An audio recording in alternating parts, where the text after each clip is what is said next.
Hey, what's up, guys? This is the Indy Kid coming at you with the inaugural episode of the Orange Blazer. We're going to talk about some Tennessee basketball and hopefully got some positivity to talk about as we go along this year.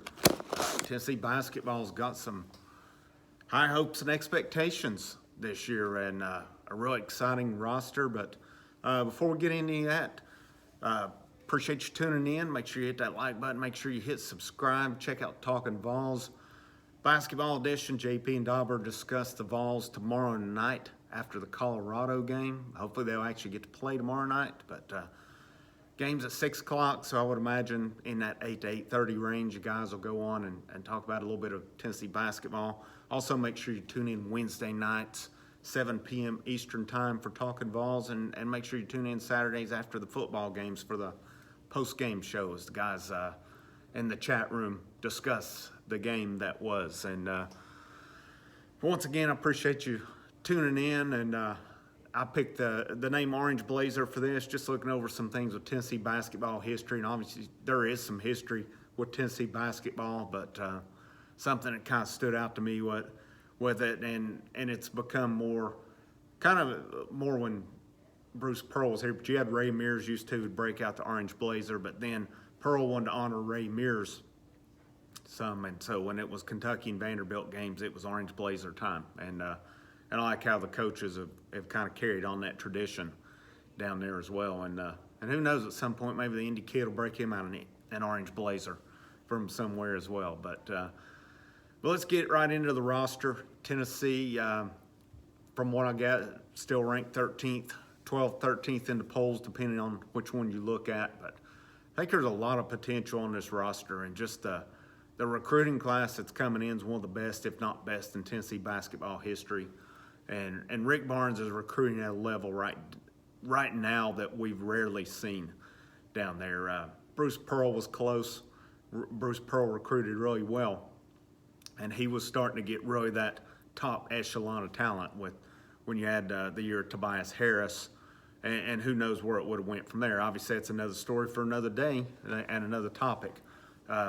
Conzo Martin didn't carry on that recruiting. I mean, he brought in some good recruits. Don't get me wrong on that, but overall it was more developmental than anything, and really hard to judge Donnie Tyndall on what he did. He was left with a mess the year he was there, and he put together and did okay with what the hand he was given, but Rick Barnes kind of started out those same approaches, developing talent. And that's been the big thing with Rick Barnes and his staff, is just the development of talent. It's been top-notch down there. And we can say what we want about when I get to the tournament and so on and so on.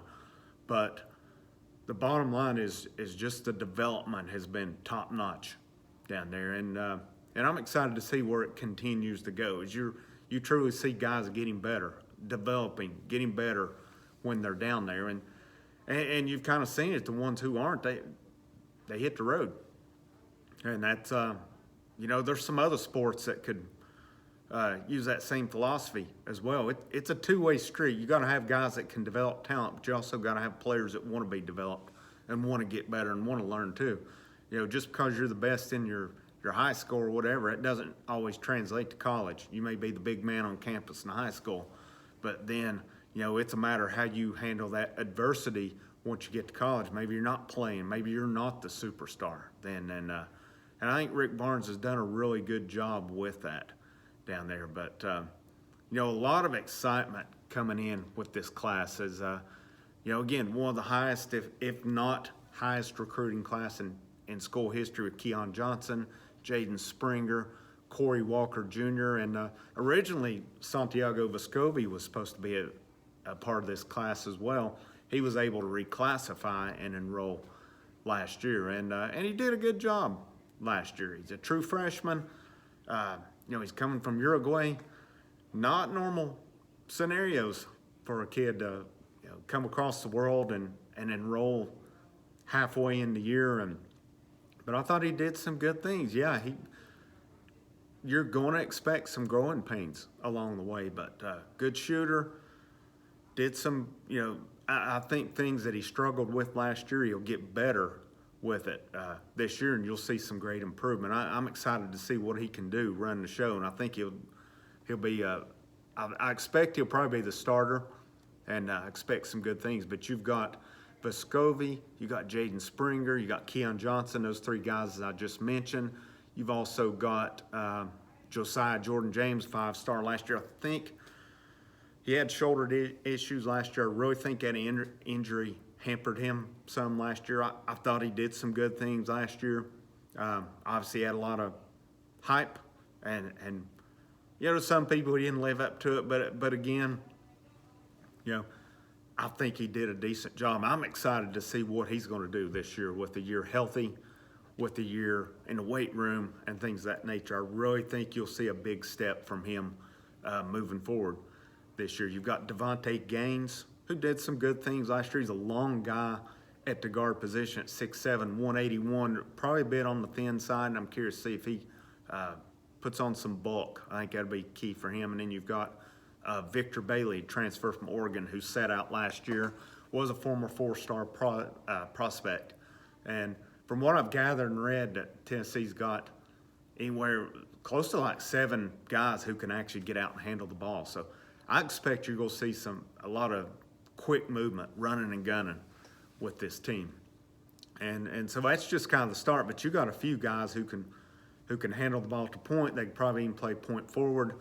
They can play 2-guard, or they can just play the small forward role in general. But I think you'll see Josiah Jordan James some on the wing. I think you could see Devontae Gaines on the wing.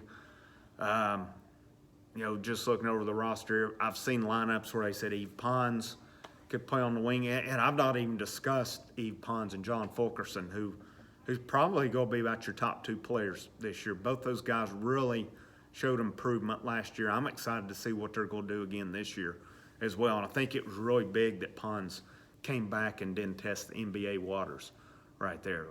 Or he tested them, that he didn't stay in the draft pool, that he actually came back. But he had so much. He's such a freak athlete, great defender. His shooting really came a long way last year. And I'm excited to see what improvements he makes again this year. And the same with Fulkerson too. And I think from what I've been gathering, Fulkerson's been adding some mid-range game, and maybe even be able to step out a little further than that as well. That'll be huge for him if he's an outside presence as well. But you've got those 2 guys in there. Of course, I mentioned Corey Walker Jr. I'm not sure what the expectations are for him this year. He was pretty highly thought of prospect. I think his ratings may have dropped a little bit, but I know they were pretty happy to get him. And I don't know if he'll be relied upon too much this year or not. Maybe he is, maybe he's not. But I think you'll mainly see him rely on Pons and Fulkerson for the most part. But you could also go the grad transfer E.J. Anasicki. So, if you're not familiar with that last name, or maybe you think that last name rings a bell, his sister, Nikki Anasicki, played for the Lady Vols back years ago, and she was a heck of a player too. This was back when Pat Summitt really had that program rolling in the right direction, when they along with UConn were the top programs. And for a long time, of course, the Lady Vols were the top program around. But I think those 3 guys, and you may even see some lineups with those 3 guys on the floor at the same time. Like I said, there's some lineup possibilities where Pons could slide up to the 3. And Anasicki's 6'7", 245. I think he's going to provide a lot of rebounding. They're excited about him, was really excited to bring him in. And I think that'll help a whole lot on the post there. But you've got a couple other guys. I think you may see at times like Drew Pember, 6'10", 190. It's tall guy, tall, lanky guy. I would like to see some more bulk there for him inside, but he is a good shooter. You've also got, help me if I mispronounce, Olivier. I can't remember how to pronounce the last name. Is it Nakahua, maybe? And you got Euros Plavsic as well. You got some size in there. I'm curious to see how much those 3 guys play and how much they've developed. Because I think each of them had their moments last year, but they were also young guys. They were freshmen. Plavsic, of course, he wasn't ruled eligible till almost midway through the season. And I think that hurt him some with the uncertainty as well. But, there's a lot of – this is a big team. And really your smallest guy that's an actual regular player is 6'3", and that's Vescovi at 6'3". That's a good sized team right there, going anywhere from 6'3" to 7 foot tall. Right there, there's so many possibilities right there, and the main thing you want to see, you've got that depth, you want to see that quickness, that agility and stuff. But we got to have some guys that can shoot, and I think shooting was a bit of an issue last year. I think where you'll see shooting helped out. Of course, Vescovi was a pretty good shooter. I think Josiah Jordan-James had some moments shooting as well. I'm curious to see what Keon Johnson and Jaden Springer add, because Keon Johnson, a lot of times you're seeing there's some reports he's potential top 5 draft coming out. So I think there's a real possibility we may only see 1 year of him. Obviously, you want to see more, but if some of these kids are first round, top 10, top 50, basically a first round, you can't blame them for going pro, man. You cannot blame them, because it seems like the longer these kids hang around, the more it goes against them. I guess you get the guys, I don't know, their appeal kind of wears off the longer they stay in school, it seems like to me. And personally, I would like to see them get to the point again to where if a kid wants to go straight out of high school to NBA, they should. I think it's a waste going a year, because they can always come back to school at some point in time if they want to. But I'm excited about this team. I'm curious to see what happens with Colorado tomorrow night. I expect some rust. It's first game. Most teams have played at least once, if not multiple games at this point. So, I expect you'll see some good things. I expect you'll see some things they need to work on. That's typical first game. And Colorado's normally got a decent program. I don't know much about them this year. But this Tennessee program, man, it's just been nailed by this COVID. Of course, Pratt Pavilion was ruled a hot spot last week. I think from what I've gathered, they transitioned practices over to Thompson Bowling.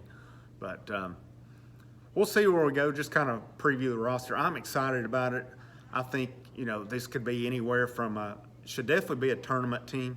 And of course, you never know what's going to happen in a tournament, but I've seen some analysts say that this is a team that could win it all.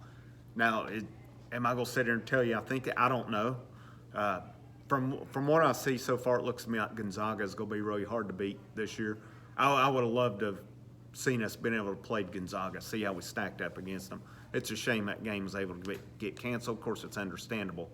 But I think there's high expectation, and there should be. I mean, there's some good returning players, and just adding the recruiting class that they're adding to it. And plus, on top of what's going to be coming in next year with Kennedy Chandler and the other prospects as well. But it's exciting times in Knoxville.